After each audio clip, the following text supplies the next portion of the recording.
Assalamualaikum warahmatullahi wabarakatuh. Ila hadratin Nabil Mustafa Rasulullah sallallahu alaihi wasallam wa ala alihi wa azwajihi wa dzurriyyatihi wa qurrabatihi wa ali baitihi wa ashabil kiram wa ila jami'il anbiya wal mursalin wal awliya wa syuhada wa sholihin wa tabi'ina ila yaumiddin, khususan ila jami'i masyayikhi ila muntahum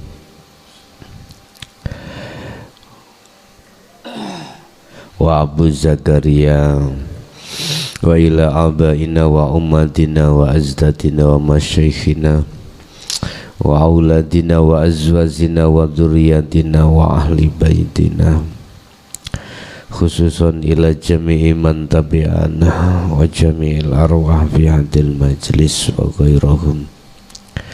Lahumul Fatihah.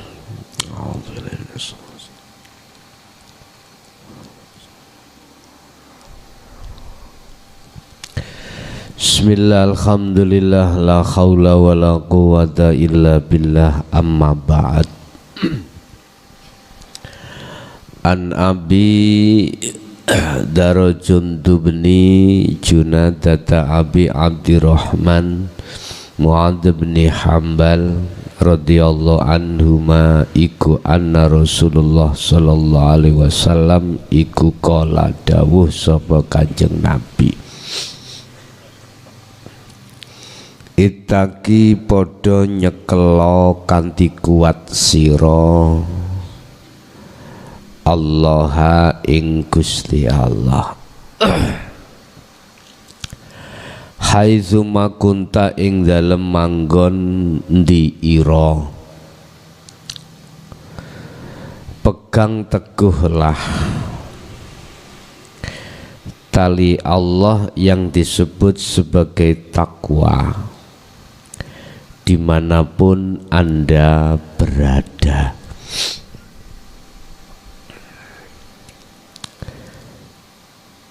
Tanda kalau memegang teguh tali Allah itu yang bagaimana?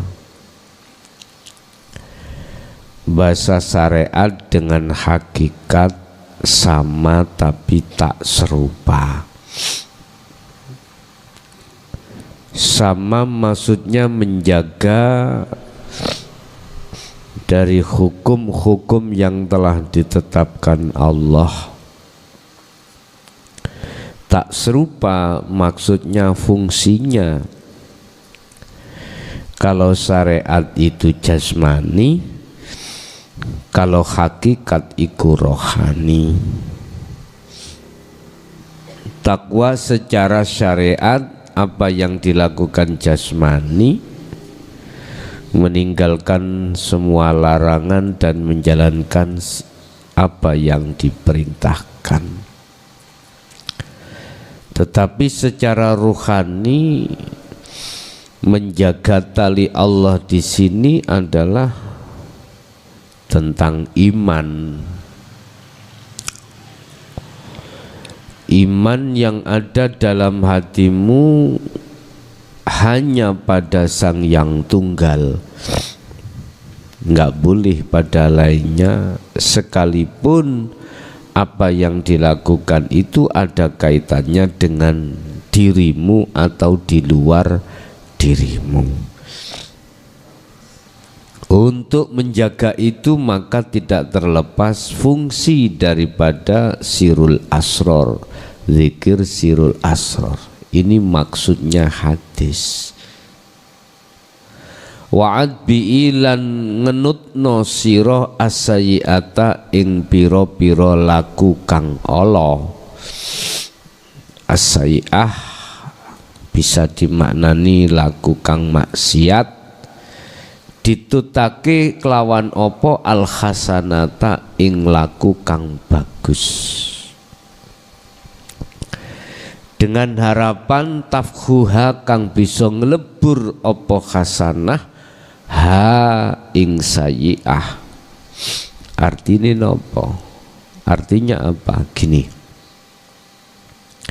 Apa perbuatan-perbuatan yang sudah kita lakukan yang berorientasi maksiat, berorientasi jelek, al-hasanata, sertakan amaliyah-amaliyah yang bagus.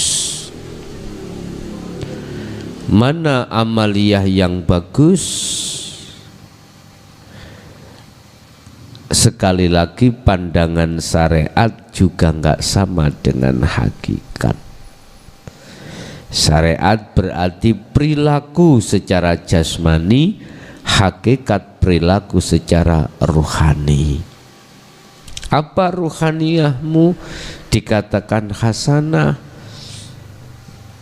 yaitu perbuatan-perbuatan yang terjadi pada jasmani, Anda sertakan rohani itu ma'rifat pada Allah.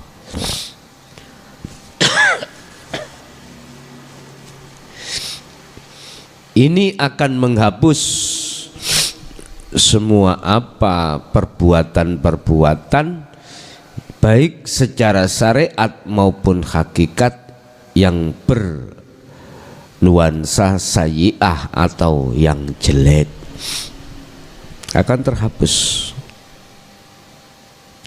Wa khaliqin nasa bi khuluqi hasan, berperilakulah baik kau terhadap sesama manusia. Artinya apa yang ada kaitannya dengan sosial, hablum minan nas, secara hakikat kau harus menjaga hubunganmu terhadap hidup di situ dengan Allah. Kalau di sini anas berarti secara syariat harus kau jaga hubunganmu terhadap sesama manusia. Ini yang ku maksud hablum minan nas. Pergaulilah sesama manusia itu dengan berakhlakul karimah. Contoh, adik nang kakak itu ya gak boleh jambal. Apa bahasa Indonesia jambal ya? Ngukui lah. Hah?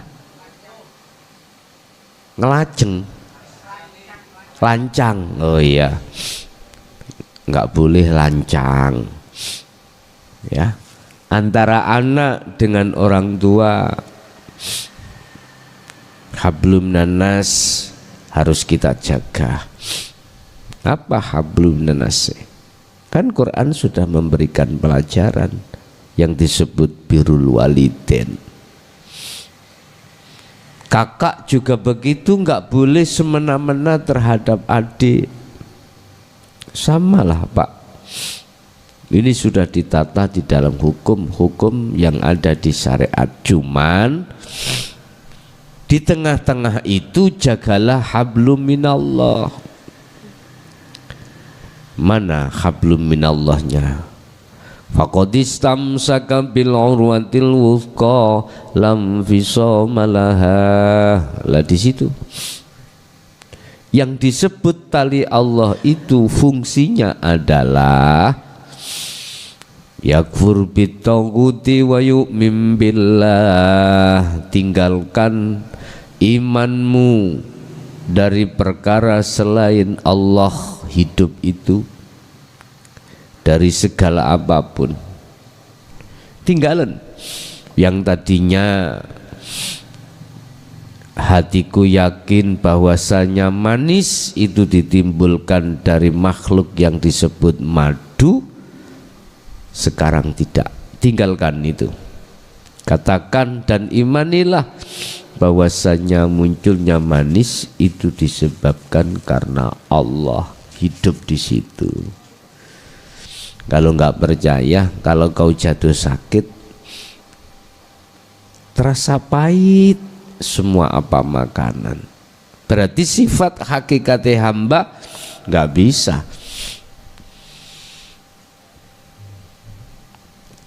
Duweni sifat hakikatnya Allah, nggak boleh. Manis itu bukan sifat madu. Itu kan cara syariate manis dari madu. Kalau melihat hakikatnya Allahnya di situ.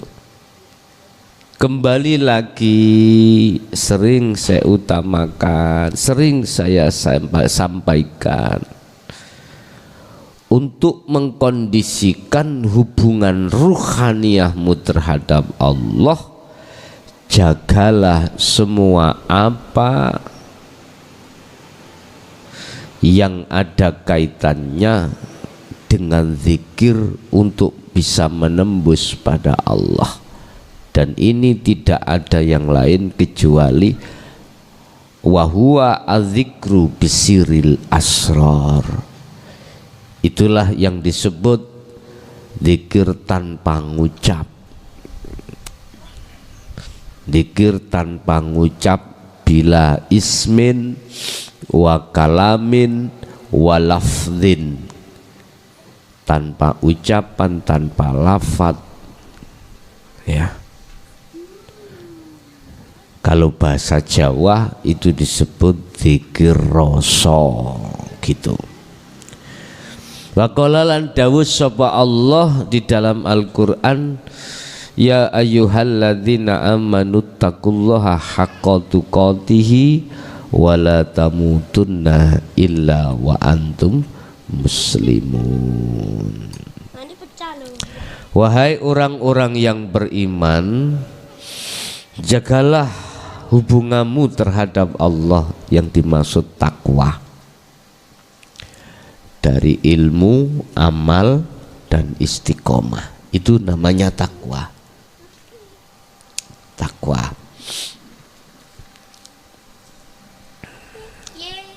Haqqa tuqatihi, kelawan jogo sing temenan. Lah kita bisa akan dikatakan golongan orang yang menjaga takwa dengan benar-benar manakala ruhaniyah kita mengenal takwa yang sebenarnya. Kalau tidak, pasti tidak bisa, Pak. Tidak bisa.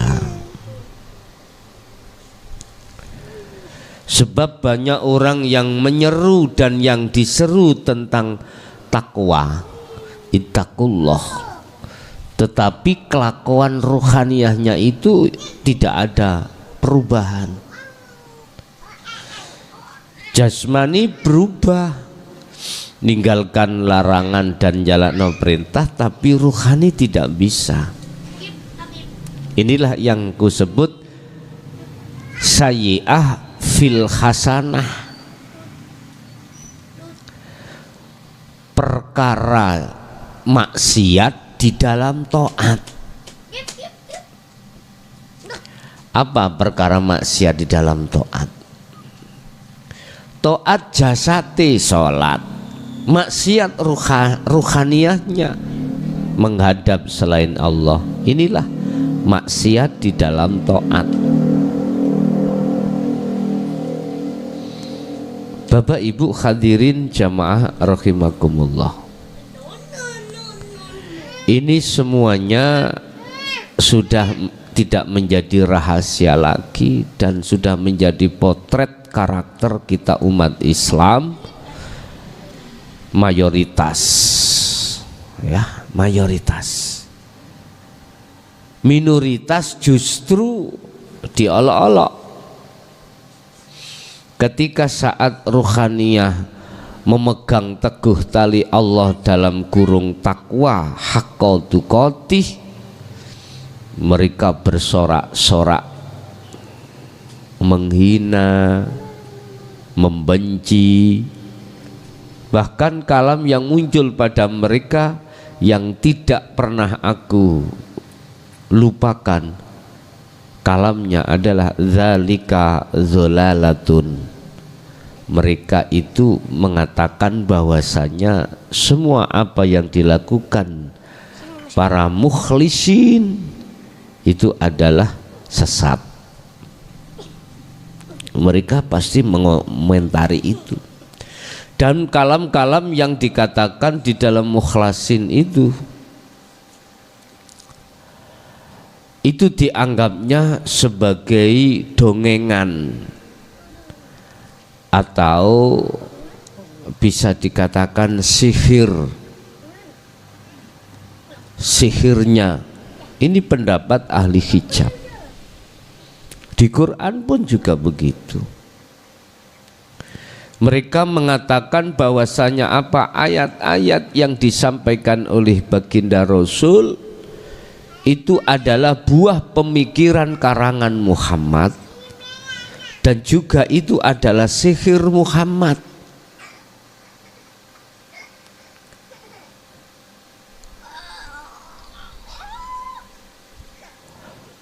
Wahuwa min jinnah. Bahkan Muhammad dikatakan sebagian daripada golongan orang gila. Nah ini sudah keterlaluan, Pak. Tapi bagaimana sikap beliau? Muhammad, jangan kau susah dan gelisah atas umatmu yang mencaci alias tidak mau menerima ajaran ini. Jangan berkeluh kesah kau. Akhirnya oleh karena dididik Allah si Muhammad terkait bagaimana cara untuk melihat Allahnya, beliau menjadi dada yang tidak sempit, akhirnya menjadi dada yang lebar. Artinya orang dekat kita, Bapak Ibu, terutama orang dekat kita yang tidak mau dengan kajian-kajian dinul haq ini, sudah biasa mencacimu, membencimu dan lain sebagainya. Kalau harta uangnya sih gak dibenci, mereka membenci ajaranmu yang kau lakukan. Bahkan mereka wayabghunaha iwaja wa huwa fi dhalalim ba'id. Mereka tidak ridho kalau lepas dari hukum mereka. Mereka pun berupaya dan mengharapkan kau akan kembali kepada kelompok mereka. Itulah nafsu, Pak Bu. Sampai kapanpun sepanjang sejarah tidak akan pernah melepaskan ruhmu menjadi budaknya, tidak akan pernah. Sampai dia bersumpah pada Allah, ya Allah, aku sudah kau cap sebagai golongan-golongan yang mungkar, yang ingkar terhadapmu, tersesat, maka izinkanlah saya akan menyesatkan Adam dan anak putum Adam. Silahkan, kata Allah.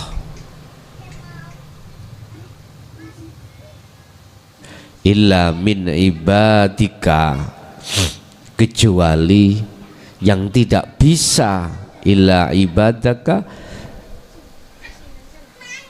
kecuali hambamu yang tidak bisa kusesatkan. Siapa? Al-mukhlasin, hamba yang selalu menjaga tali Allah, hamba yang selalu memperhatikan zikir-zikir untuk mencapai kemakrifatan pada Allah. Inilah yang tidak bisa iblis atau nafsu sesatkan. Tetapi jangan dipandang kalau sudah di sini Anda sudah dimasukkan Allah di golongan al-mukhlasin, lantas nafsu tidak mencari celah, mencari celah mana kelemahannya. Makanya hadis ini mengatakan ittaqullaha haitsuma kunta. Dimanapun kau berada, apapun kondisimu, pegang itu tali Allah.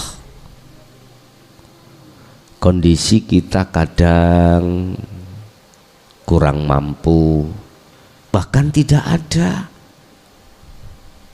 Besok apa yang kita butuhkan dengan keluarga, kadang-kadang hari ini belum ada.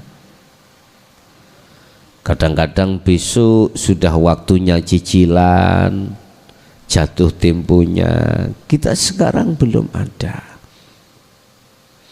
Bagaimana kita mensikapi, mensiasati seperti itu? Gelisah, khawatir, bahkan takut pun tidak ada gunanya. Kita lari dari kenyataan pun tidak ada gunanya. Justru akan menjadikan persoalan baru. Hadapi semua apa kondisi yang dihadapkan Allah, sekalipun kondisi kurang menyenangkan. Hal itu tidak akan terjadi ada rasa khawatir atau rasa gelisah manakala ruhaniyahmu tetap memegang teguh tali Allah. Hal ini akan kita bahas di hadis yang berikutnya, yang diceritakan an Abi al-Abbas Abdullah ibni Abbas radhiyallahu anhu maqal kuntu khalfan nabi. Abi Abbas ikut dawuh, ketika aku di belakang Kanjeng Nabi suatu hari, yauman ing dalem siji dina, faqala mongko dawuh sapa Kanjeng Nabi, ketika aku di belakang Rasulullah, Rasulullah bersabda, ya gulamu, ya, ini u'allimuka kalimatin. Di Ibnu Abbas, Abil Abbas iki rupane Abdul bin Abbas radhiyallahu anhu itu adalah pembantu Rasulullah. Artinya orang yang selalu memperhatikan Rasulullah. Rasulullah butuh air, beliau yang menyiapkan. Rasulullah butuh kerja, apa yang disiapkan keledai, beliau yang menyiapkan. Abu Abbas itu. Makanya kebanyakan hadis itu riwayat Ibnu Abbas. Sekalipun itu yang menceritakan rawinya Bukhari Muslim. Di tingkat sahih itu kan di situ. Beliau berkata, apa perkataan beliau Rasulullah? Ya gulamu, hei punokawanku. Punokawan itu cara saiki orang dekatku. U'allimuka, gelem aku tak wulang kalimatin telung perkara. Wa'allimuka mulang sapa ingsun ka ing sira kalimatin ing telung perkara. Ibnu Abbas, pegang ya 3 perkara ini, kau pasti selamat fid dunya wal akhirah. Tak ulang kau.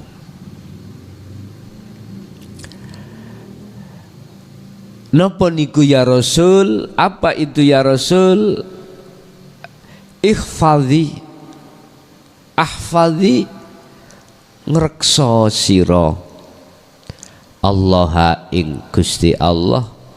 Nek kuwi gelem ngrekso, yakhfadhuka mongko ngrekso sapa Allah ka ing sira. Jagalah Allah di dalam dirimu. Jikalau kau menjaga, mau menjaga Allah dalam dirimu, Allah akan menjagamu. Bapak Ibu,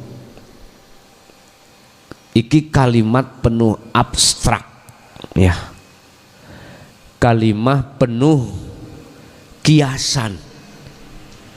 Jagalah Allah, kalau kau mau menjaga Allah, yahfazuka, maka Allah akan menjagamu. Bagaimana kita menjaga? Wong kita tidak tahu mana Allah. Bapak Ibu, percaya dan tidak percaya, terima mau tidak terima, saya katakan sore hari ini bahwasanya hadis ini mengandung makrifat, bukan syariat saja, mengandung unsur hakikat menuju makrifat, tidak hanya syariat.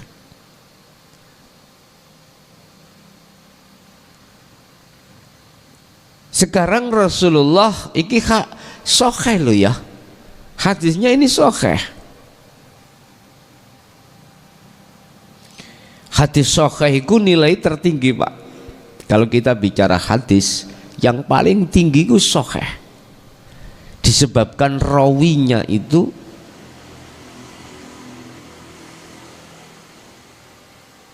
sidik, al-amin, bisa dipercaya. Artinya enggak mau bohong, enggak pernah bohong. Imam Bukhari wal Muslim. Cuman sumbernya dari Ibnu Abbas.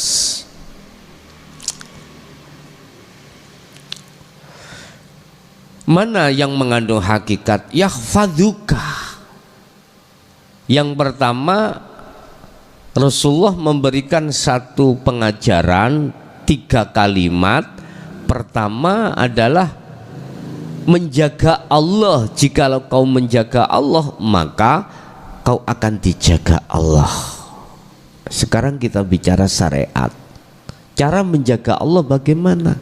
Patuh dengan hukum, mana yang dilarang ditinggalkan, mana yang diperintah dijalankan.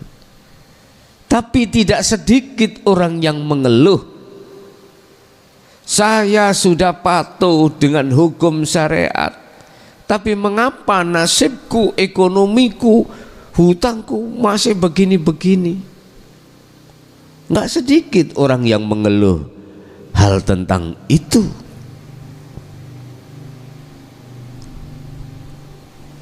Mana bentuknya Allah itu? Wa may yattaqillaha yaj'al lahu makhrajan, yang katanya wa yarzuqhum min haitsu la yahtasib.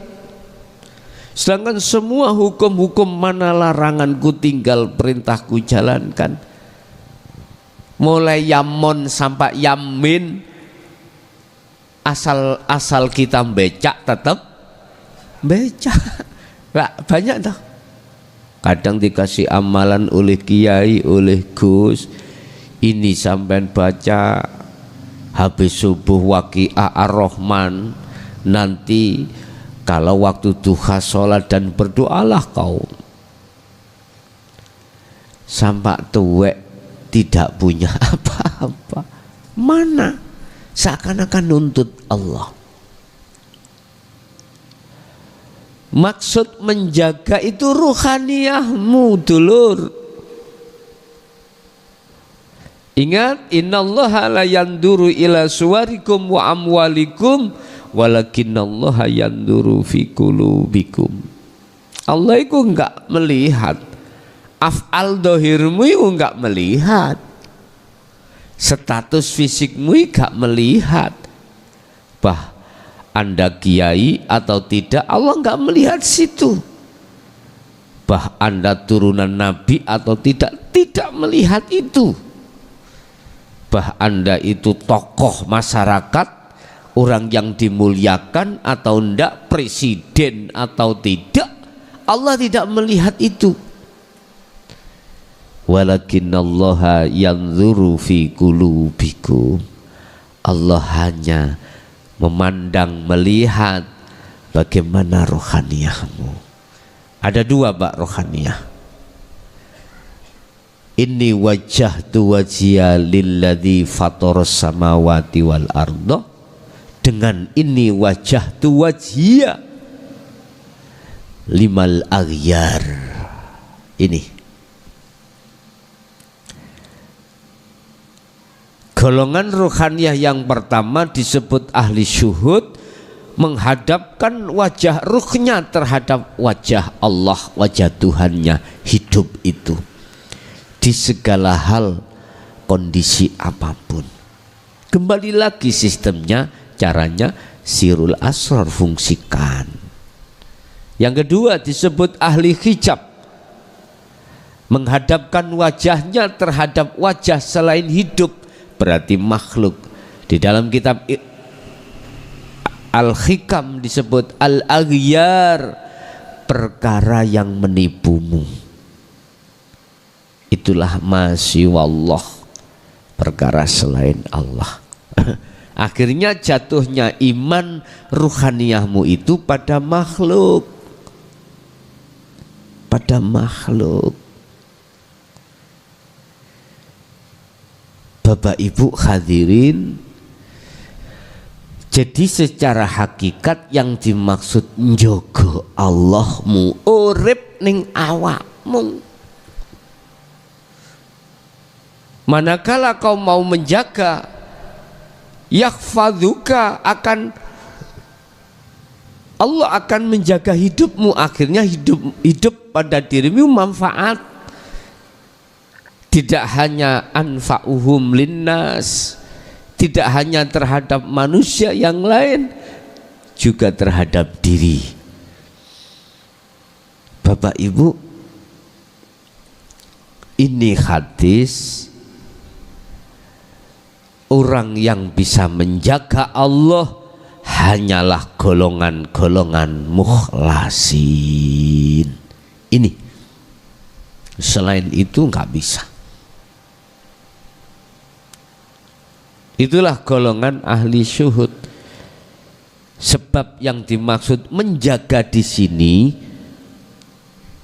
kau sibukkan ruhaniyahmu untuk sadar. Yang paling rendah loh, ini paling rendah. Golongan ahli syuhud mukhlasian paling rendah. Menjaga ruhaniyahmu itu dengan sadar bahwasanya segala apapun, baik yang ada kaitannya dengan dirinya langsung maupun tidak, artinya terhadap orang lain, ruhaniyahmu itu sadar bahwasanya yang berperan hanyalah hidup itu. Ini paling rendah, paling rendah. Sadar Pak ya, berarti nggak ngucap sudah. Nggak ngucap Allah, nggak ngucap macam-macam, kesadaran hati. Ini orang Jawa mengatakan budi yang luhur itu ditimbulkan dari hubungan nyawa dengan Gusti. Nyawa dengan Gusti. Bapak Ibu, yang pertama, kemudian yang kedua, ikhfadillah tajidhu tujahadaka tujahaka. Kalau kau betul-betul menjaga tali Allah, menjaga Allah dengan bentuk tali Allah, terus kau sandarkan terhadap ruhaniyahmu, maka jangan heran kalau kau itu merasa selalu dimanapun dilihat Allah, dalam hatimu selalu dilihat Allah, merasa selalu dilihat Allah, makan hati selalu merasa dilihat, kabeh semua dilihat. Akhirnya menyimpulkan bahwasanya yang melayani awakmu, yang melayani dirimu hanyalah hidup itu. Ketika kau mendengar suara apapun, itu kau dilayani Allah, akhirnya telingamu dengar suara. Ketika perutmu lapar, kau selalu merasa dilayani Allah, akhirnya tangan bisa bergerak mengambil nasi lauk pauk, kemudian memasukkan di mulut, mulut juga mengunyah, karena hidup itu melayani terus sampai ke perut, hilanglah rasa lapar dan dahaga.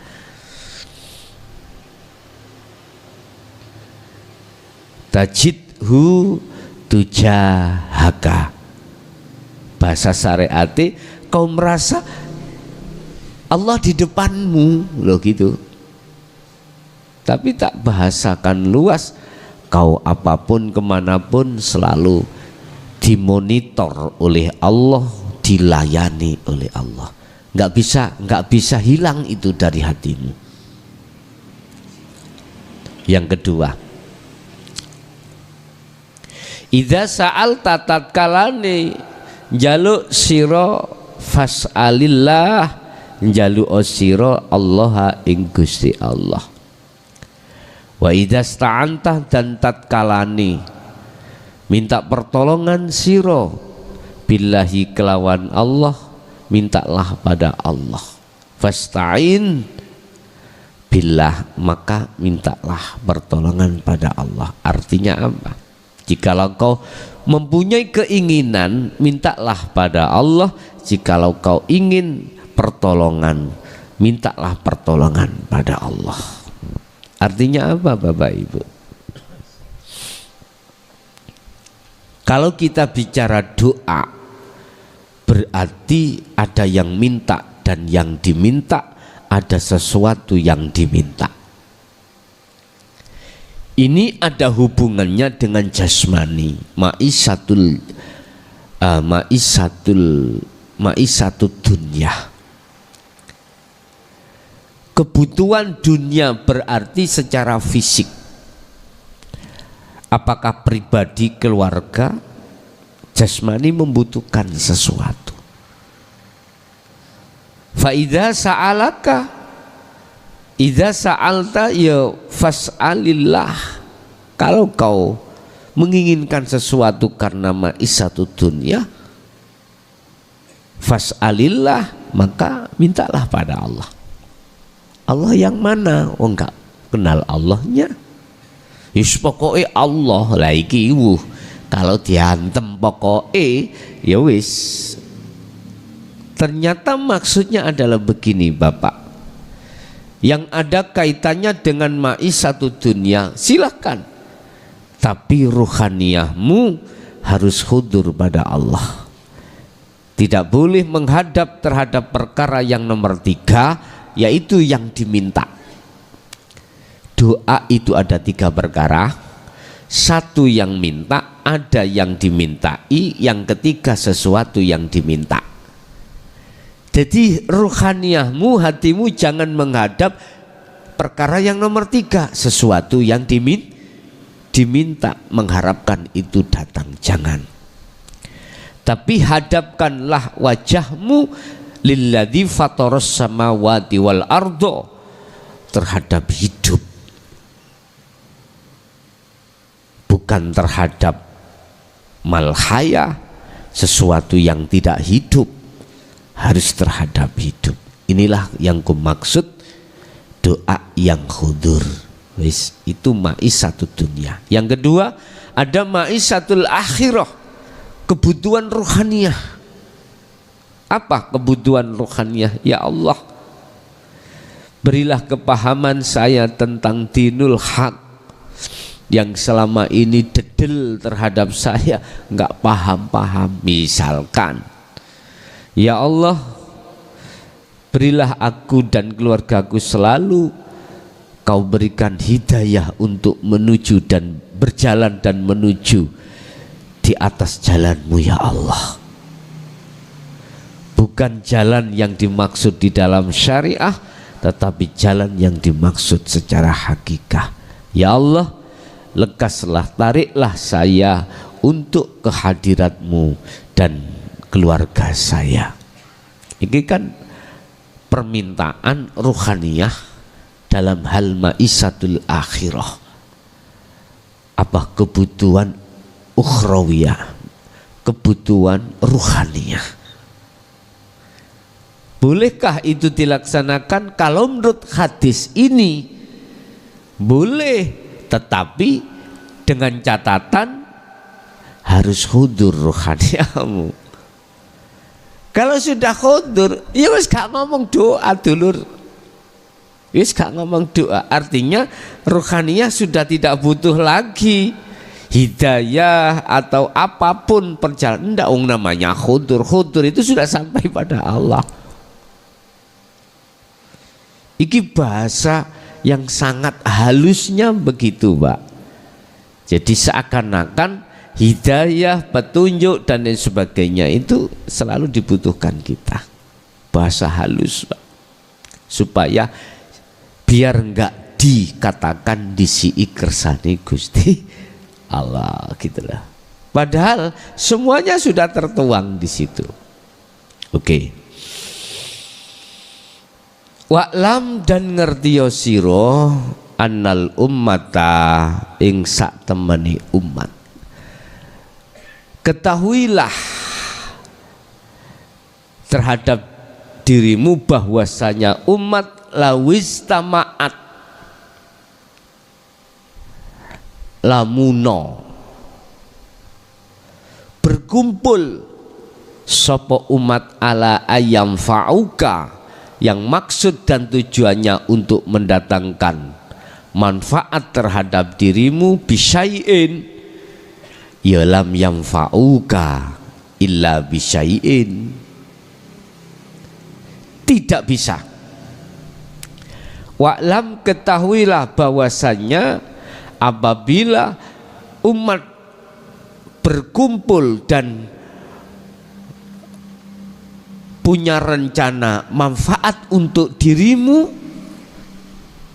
diberikan dirimu, maka lam yanfa'uka, ketahuilah tidak bisa umat itu memberikan manfaat illa, kecuali bisyai'in, dengan sesuatu. Maksudnya apa?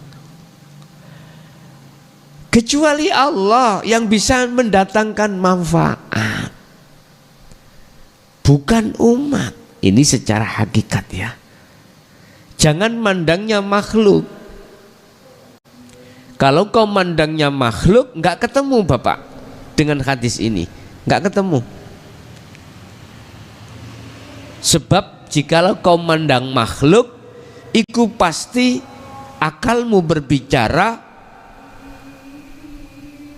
dan memberikan putusan atau fatwa yang memberikan manfaat itu adalah makhluk. Padahal tidak kita sadari di dalam diri umat itu tadi ada Allah.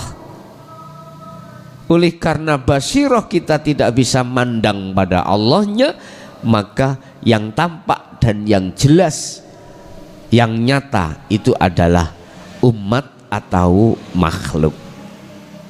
Akhirnya nggak ketemu dengan hadis ini.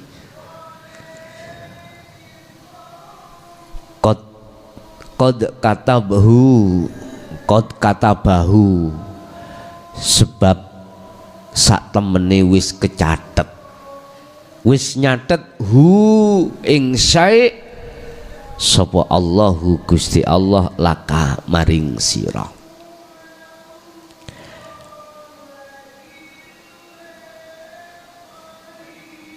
Umat yang berkumpul memberikan manfaat itu nggak bisa,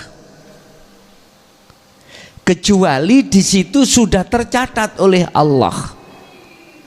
Artinya bukan kok yo semata-mata karena umat yang berkumpul mendatangkan manfaat, enggak.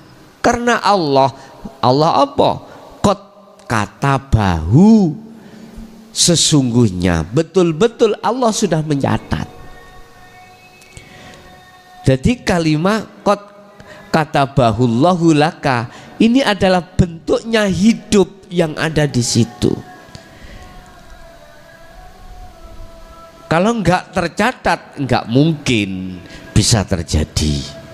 Ngaten loh. Artinya walaupun usaha model koyo opo, bagaimanapun cara umat itu usaha untuk mendatangkan manfaat, tapi nggak ada catatannya, ya nggak bisa.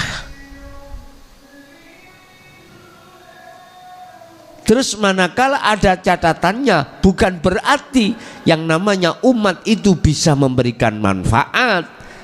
Yang memberikan manfaat itu hanyalah hidup yang ada di situ. Wa ini istama'u, dan tatkalanya umat itu berkumpul ala ayyadhurruka, mengharapkan mendatangkan bahaya terhadap Anda, bisyai'in lam yadhurruka illa bisyai'in. Sama, tidak akan pernah bisa kumpulnya makhluk manusia umat itu bertujuan mendatangkan bahaya terhadap dirimu, nggak bisa, nggak bisa. Anda akan percaya tidak bisa manakala ruhaniyahmu itu sudah condong menyang hidupnya, condong menyang Allah. Kalau rohaniyahmu tidak condong pada Allah, nggak akan mungkin bisa. Nggak akan mungkin iman rohaniyahmu itu mengatakan bahwasanya yang memberikan mudarat itu Allah. Nggak mungkin. Pasti tetap rohaniyahmu itu mandangnya terhadap makhluk atau umat itu sendiri. Illa bisyai'in qad katabahu Allahu alaika, kecuali sudah tercatat ada mudarat di situ, sehingga seakan-akan umat itu, kumpulnya umat itu ketika mendatangkan mudarat bisa memudarati Anda seakan-akan, tetapi hakikatnya yang mendatangkan mudarat adalah hidup yang di situ Allah. Makanya tinggal kita itu mandang dari arah mana. Jikalau mandangnya rohaniyahmu itu basirahmu terhadap hidup, ya hidup, berarti Allah yang mendatangkan manfaat dan mudarat. Kalau rohaniyahmu mandang makhluknya, ya makhluk, tergantung status Anda itu ahli hijab atau ahli suhud. Rufiat wis den angkat opo al aklamu, pena. Niki pena. Pena iki wis diangkat. Pena, pulpen ini sudah diangkat, tinggal menulis. Wajaffatis suhufi, dan kertasnya sudah kering, berarti siap menulis.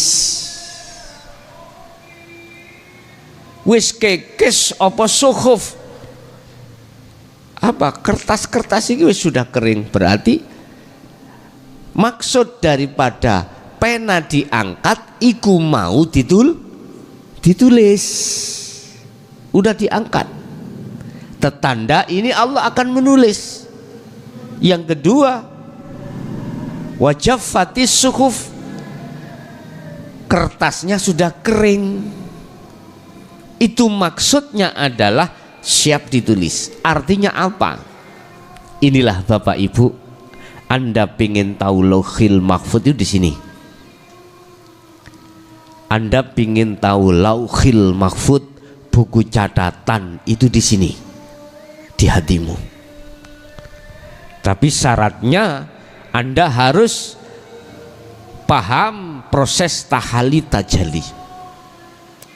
Anda harus tidak hanya sekedar paham proses tahalli tajalli, tetapi harus melaksanakan proses tahalli dan tajalli. Sama dengan pengertian Anda harus paham nafi isbat antara la ilaha dan illallah. Tidak hanya paham, Anda harus melaksanakan bentuk nafi isbat. Apa itu? Hilangkan rasa keakuan makhluk di dalam hati kita yang segala-galanya. Setelah menghilangkan itu, maka muncullah keakuan Allah dalam hatimu atas segala-galanya. Tentunya ini bukanya dari adzikru bisiril asrar. Bapak Ibu hadirin jamaah rahimakumullah, ini hadis penuh nuansa tasawuf, atau boleh saya katakan hadis ini manakala kau untal, kau resapi hanya dengan akal, tidak dengan iman, kau hanya mendapatkan imannya saja. Mendapatkan apa? Maksud secara syariatnya saja. Tetapi bila mana ruhaniyahmu kau bangunkan lewat imanmu, maka kau mendapatkan dari sisi hakikat sampai bisa sampai makrifat pada Allah. Kesimpulan hadis yang nomor 18 tadi terkait masalah takwa. Jagalah tali Allah di dalam ruhaniyahmu, yaitu zikir sirul asrar dan fana'u zikri. Apapun kondisi sikonmu, apapun, jangan lantas kau gara-gara jatuh miskin kau beralasan nggak bisa menuangkan zikir itu disebabkan terhalang hutang, terhalang masalah dan lain sebagainya. Jangan, ketahuilah, wa'lamu, ketahuilah, annallaha, sesungguhnya Allah itu tidak menerima atas alasan apapun sehingga hatimu itu meninggalkan tali Allah. Satu. Nomor dua, hadis yang kedua tentang jaga terhadap Allah. Bentuk Anda itu menyibukkan hati selalu berzikir sirul asrar dan fana'u dzikri, itulah bentuk penjagaan hidup dalam dirimu. Oke, ibu bapak ibu hadirin, sesi tausiah dua materi atau dua hadis yang di hadis 18 dan 19, kita masuk pada sesi tanya jawab dan dialog, baik yang ada di majelis taklim maupun di jalur YouTube atau jalur interaktif. Kami persilahkan.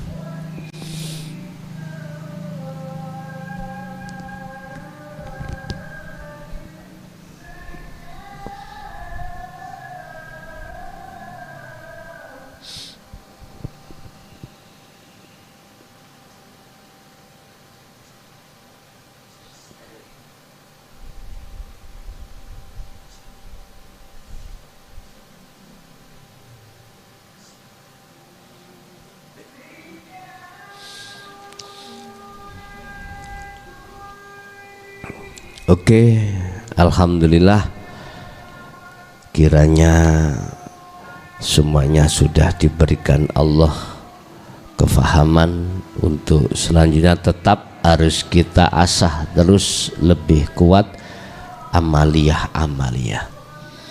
Apa yang sudah ini ada yang masuk kelihatannya.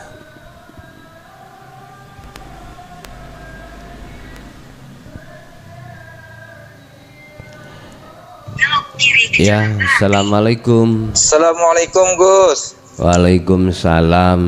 Dari mana Bapak? Saya untuk di Kalteng Gus. Iya, langsung yang ditanyakan Bapak. Halo Gus. Yang ditanyakan, halo, yang ditanyakan. Iya, yang ditanyakan gini Gus, gimana untuk menyikapi Allah di dalam tapi dikatakan jinjit, dan Allah di luar pun dibilangnya kafir. Terus itu untuk kita menyikapinya seperti apa Gus? Terima kasih Gus. Assalamualaikum. Waalaikumsalam warahmatullahi wabarakatuh. Bagaimana mensikapi Allah di dalam dirinya atau di luar dirinya, mungkin gitu maksudnya. Ya, kami pun kurang jelas di audioku kami tadi.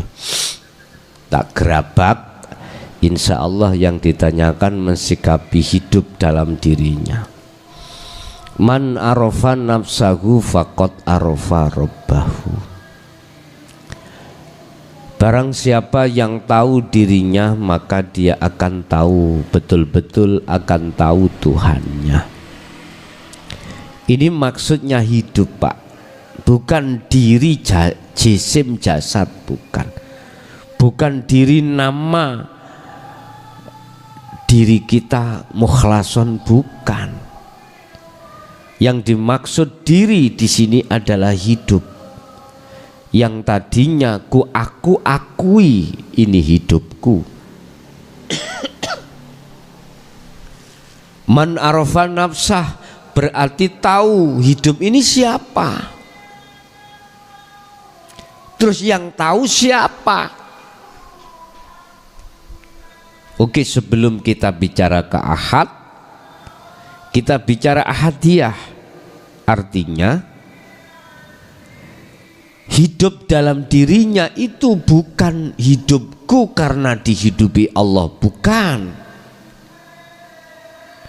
Hidup yang ada pada diriku, kunya itu tidak kembali kepada makhluk, itu namanya orang yang tahu hidupnya, kenal dirinya. Makanya selanjutnya makalah itu faqad arafa rabbah, maka betul-betul kau akan kenal Tuhannya.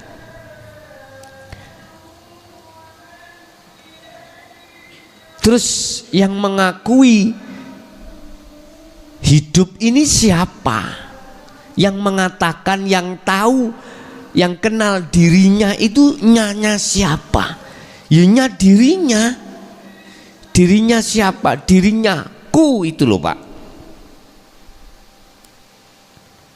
Kalau ku ini maksudnya kembali kepada Allah, maka nggak ada alasan ini tidak dijabarkan, nggak ada alasan.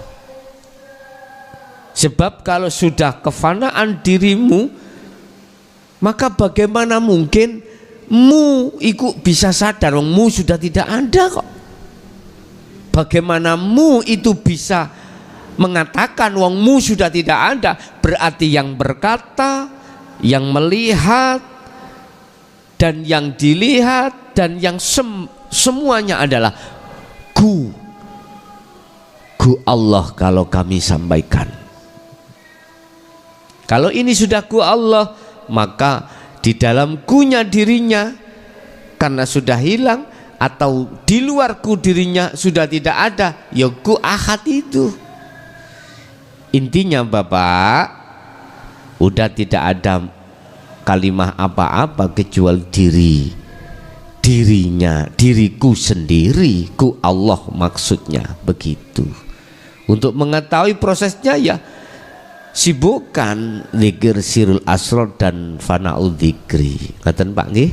Ya, di belakangnya. Assalamualaikum. Assalamualaikum. Waalaikumsalam. Dari mana Bapak? Di mana Bapak? Ya, langsung ya Bapak. Iya. Lo mati. Ini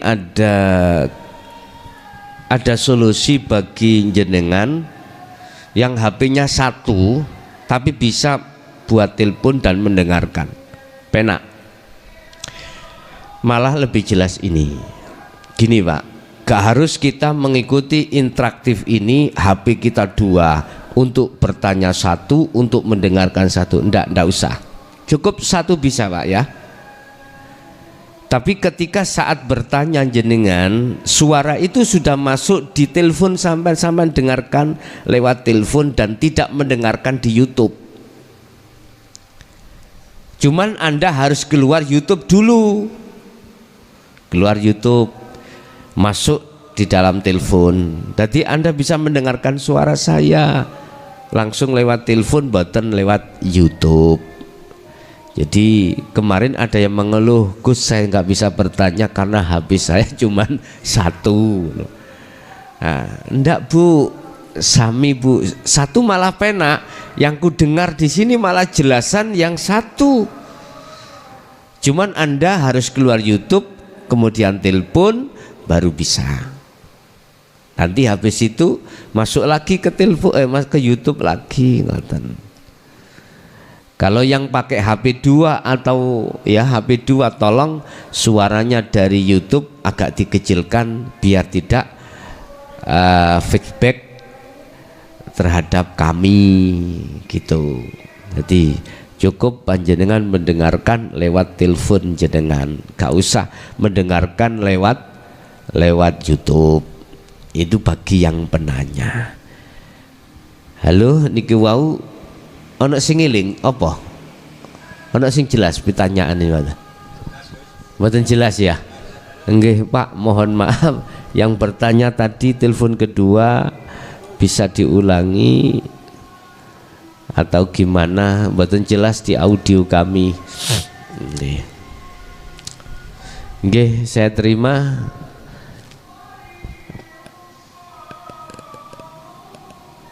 Assalamualaikum. Waalaikumsalam. Nggih. Selamat Surabaya Gus. Saking Surabaya. Nggih, mau tanya cara menghilangkan kotam dan itu membersihkan kotam-kotam yang barangkali sisa-sisanya harus bagaimana Gus? Mohon petunjuknya Gus. Cukup sampai di situ. Assalamualaikum warahmatullahi wabarakatuh. Waalaikumsalam warahmatullahi wabarakatuh. Saking Pak Slamet di Surabaya. Memang Bapak Ibu kita manusia itu mayoritas itu banyak khodam. Apalagi sejarah kita dulunya itu suka dengan ilmu kanuragan. Wes itu. Terus bagaimana caranya? Oke, kita terima di belakangnya. Assalamualaikum warahmatullahi wabarakatuh. Waalaikumsalam warahmatullahi wabarakatuh. Nggih Pak, langsung yang ditanyakan. Halo. Assalamualaikum. Waalaikumsalam Bapak. Langsung yang ditanyakan Bapak apa? Ngapunten Gus, mau menanyakan bagaimana seandainya kita sudah menjalankan syariat dengan baik, tetapi kita belum mengenal hak, apakah kita masih tidak diterima oleh Allah Gus? Muternawan matur nuwun. Waalaikumsalam warahmatullahi wabarakatuh. Waalaikumsalam warahmatullahi wabarakatuh. Bagaimana kita di syariat gitu Abang? Sudah mengenal hakikat baik? Oh, gak kenal hakikat. Apakah itu diterima gitu ya? Oke. Ini ada pertanyaan lagi. Sekali lagi selak maghrib nih dulur. Nggih, assalamualaikum. Halo. Halo Bapak. Ini ada solusi dengan yang artinya satu. Agak dikeraskan Pak suaranya Pak. Di sini lemut-lemut. Malah lebih jelas. Ini Pak, kita mengikuti Ipiye Pun cara untuk menghilangkan khodam-khodam itu Bapak Ibu ya, apakah khodam jin, khodam malaikat ya, hanya satu cara, wadifahkanlah zikir sirul asr nujufana dzikri, pun itu aja. Ini cara, hanya satu cara Anda untuk menghilangkan, membersihkan al-aghyar di dalam hati jenengan dari unsur khodam. Sebab tidak menutup kemungkinan dulu kita melajari ilmu ini tujuannya ini dan lain sebagainya. Bahkan masani ngelmu untuk mendapatkan si doi itu juga ada ilmunya. Udah, itu dengan berzikir terus menerus. Yang kedua, segala amaliyah yang kita lakukan secara syar'i tanpa didasari pengetahuan rohani kehakiki Allah, miturut pandangan hakikat, hubitot a'maluhum wa malahum minasirin. Hubitot ditolak, ai batolat. Hubitot ini enggak memakai makna batolat. Mengapa batal? Karena ruhaniyah kita menghadap terhadap selain Allah. Apa hukumnya? Kita beriman selain Allah. Syirik toh? Loh, arah disitulah mengapa secara pandangan hakikat ikut ditolak. Padahal potret di tengah umat Islam masyarakat mayoritas seperti itu. Nggih mboten? Wis, makanya seruan saya, lekaslah, berhijrah ruhaniyahmu dari iman terhadap selain Allah lalu beriman pada Allah. Demikian apa yang sudah bisa kami terima, dan semoga apa yang telah disampaikan tadi menjadikan satu buah ilmu yang bermanfaat fid dini wad dunya wal akhirah. Lahumul Fatihah.